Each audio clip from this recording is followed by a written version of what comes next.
By the way, major corporations, my father, over every single year in his terms with the USDA and the government, have perfectly made sure not only does he get, if he does, a raise for good work and major accomplishments through his journals, which he gets them a lot of money for through, obviously, hence why.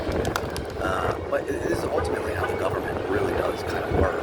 You know, they perfectly and strategically work through inflation and raise people's rates.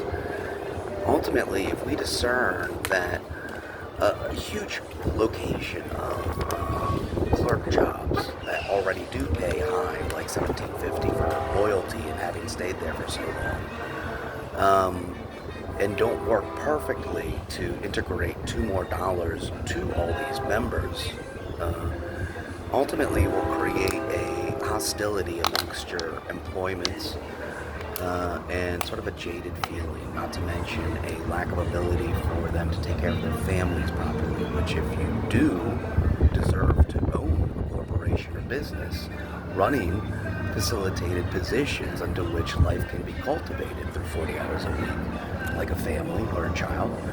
Ultimately, if you don't rationalize this, you can't rationalize how to get all these social issues figured out.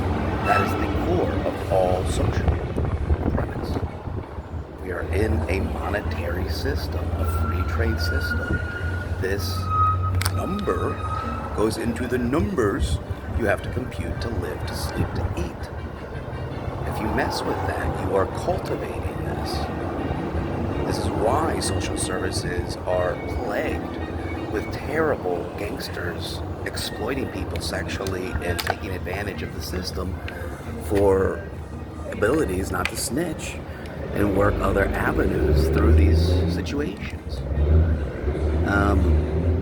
As long as we can focus on how to get corruption out of the social services and manage ourselves effectively, I know it's much harder for the corporations to pull this off because of their synergetic low-cost concept.